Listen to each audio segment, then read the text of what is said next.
Estás escuchando a Mauricio Garita en Simple Economics Radio. Buenos días y sean bienvenidos a otro episodio de Simple Economics, donde estaremos hablando sobre el tipo de cambio y en específico entender qué está sucediendo con el tipo de cambio de Guatemala. Para entender el tipo de cambio hay que entender el efecto que éste puede tener dentro de las empresas, dentro de las personas, dentro de las exportaciones y las importaciones de un país. Y para ello, un poco de historia. El tipo de cambio comienza a utilizarse a través de un patrón oro, y eso fue alrededor de la Primera Guerra Mundial, donde el dinero era respaldado por el oro que se tenía. Cada moneda tenía su forma de respaldo, y este respaldo de oro estaba puesto dentro de su propia banca. Durante la Primera y Segunda Guerra Mundial existe un gran debate sobre qué hacer con ese oro, sobre todo porque en Europa era usual que el régimen contrario robara a los bancos y se quedara con el oro.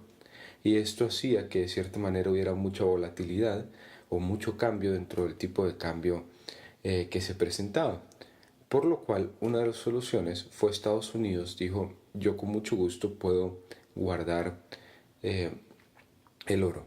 Y de esta manera, pues obviamente el gran banco conocido como el Fort Knox empieza a tomar el oro y respalda con dólares al momento de recibir el oro diciendo, mira, toma mi moneda y de esta manera tú puedes saber que está respaldada con tu oro. Y así el dólar se logra introducir en lo que es la economía europea al principio y luego hacia América Latina por otras razones que discutir en unos momentos. Este cambio de oro a dólar empezó a ser un factor muy claro que cambió el patrón oro hacia el patrón papel. Y es el tipo de cambio que conocemos hoy. De esta manera también es importante notar que en su momento cuando Guatemala tuvo un tipo de cambio de paridad, es decir, al 1 por 1, antes del primer gobierno democrático, el tipo de cambio era tan útil y tan estable que se utilizaba, por ejemplo, en República Dominicana en lugar de dólares se utilizaban quetzales.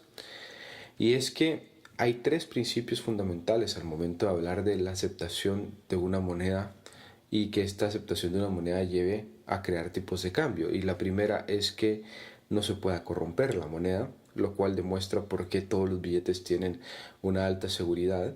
Lo segundo es que esta moneda sea divisible, es decir, que yo pueda de cierta manera tener diferentes billetes para comprar diferentes temas. Y el último, que sea aceptado por las personas. Entonces, en este efecto, tanto como los quetzales fueron aceptados en República Dominicana y los dólares en Europa, se comienza a desligar del patrón oro y comienza tal vez la parte que sería el patrón papel y que de cierta manera está representado por los dólares en sí. Esto lo que hace es crear una balanza de tipos de cambio. Hay diferentes tipos de cambio, hay cambios libres, que significa que conforme el efecto de entrada y salida de dólares van a subir o bajar. Hay mercados que se le llaman pegged o que están vinculados. En algún momento India tuvo esto con Inglaterra, y es que si cambia la moneda líder, entonces cambia al mismo porcentaje la moneda local. Y es decir, en India los rupees cambiaban con la libra esterlina. Si la libra esterlina aumentaba 1%, los rupees aumentaban 1%. Si disminuía 1%, los rupees disminuían 1%. Y de esta manera iban variando en este caso. Luego también hay otros tipos de cambio, por ejemplo el tipo de cambio fijo, que fue el que tuvo Guatemala antes de la primera época democrática, y de cierta manera lo que hacían era fijarlo en un número, como es un quetzal, y de cierta manera ahí se quedaba estable. Lo mismo sucede, por ejemplo, cuando El Salvador se dolariza estableciendo un tipo de cambio al cual se regresaría si en el momento Salvador quiere desdolarizarse. Y luego está el tipo de cambio de flotación sucia, o como mejor se le conoce, de intervención, donde el Banco Central puede hacer operaciones para alterar el tipo de cambio. Y en este es donde tal vez se va acercando mucho más el caso de Guatemala y sobre todo el importante papel del Banco de Guatemala. Y es que el tipo de cambio de Guatemala ha venido hacia la baja, y se ha venido hacia la baja fuertemente. Y esto es por una entrada masiva de dólares, mucho de ello justificado por las remesas. Guatemala es el país del Triángulo Norte que recibe más remesas y es una gran parte de su Producto Interno Bruto.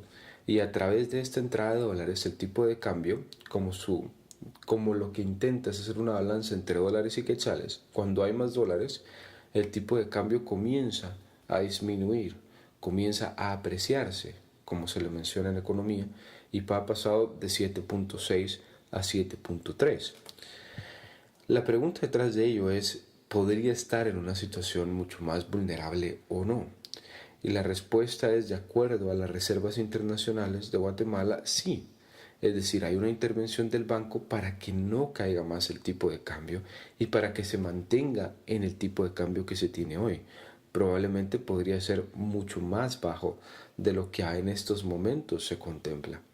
Y es que esta intervención lo que hace es tratar de modificar de cierta manera el tipo de cambio para que se estabilice y también brinde apoyo a dos sectores importantes de una economía. ¿Por qué? Porque el exportador va a querer que el tipo de cambio sea mucho más alto, la diferencia, es decir, $1 por 10 quetzales, porque al momento de cambiar los dólares que reciben quetzales se maximizará sus ganancias. Pero el importador tiene un efecto contrario, y el importador lo que va a querer es que el tipo de cambio sea mucho más corta la diferencia, por ejemplo, de $1 a 3 quetzales, para que sea mucho más barato convertir sus quetzales en dólares y luego comprar, y de esta manera darle una mayor ganancia a su empresa. Y dentro de este juego que se tiene dentro del tipo de cambio, el tema es que la población en general también tiene un efecto. Porque si el tipo de cambio, por ejemplo, aumenta, eso significa que los productos de importación se vuelven más caros. Y en una economía como la de Guatemala, con una gran parte de su balanza comercial, es decir, donde se anotan las exportaciones y las importaciones, y gran parte de su balanza comercial es de importaciones, entonces un tipo de cambio hacia la alza crea una alza de precios y consecuentemente crea algo conocido que es inflación, y con esta inflación pues obviamente el poder de compra de cada persona disminuye. Entonces ahora que está el tipo de cambio, también de cierta manera se afecta los ahorros de las personas en dólares, afecta los ingresos de las exportaciones y afecta cualquier operación financiera que tenga una empresa en dólares. Ahorita podría ser una mala o buena decisión dependiendo de cómo se perciba en la parte de dólares. Y todos estos tipos de cambio y estas formas en que se mueve la economía resultan ser uno de los más importantes. Es más, dentro de la bolsa de valores, una de las operaciones usuales se conoce como Forex. Y Forex, que es Foreign Exchange, básicamente, operar con tipos de cambio, es el más volátil de todos. Es totalmente impredecible y se le recomienda a las personas que es uno de los mercados a los cuales no debería uno entrar si no tiene conocimiento. Es muy difícil ganar, porque el tipo de cambio se mueve por tantas decisiones que es importante ver tal vez esta base de que va más allá de la diferencia entre los quetzales y los dólares, sino va más allá de lo que está haciendo también el país que es líder en temas de dólares, qué está haciendo los demás, qué está haciendo el euro, qué está haciendo las inversiones que se pueden hacer en un país. Y de cierta manera esto se puede complejar o complicar un poco más. Entonces, lo que sí es cierto es que el tipo de cambio es importante para nuestras actividades económicas y es algo que debemos de tener claro al momento de realizar negocios y contemplarlo. Muchas gracias, mi nombre es Mauricio Garita y esto es Simple Economics Radio.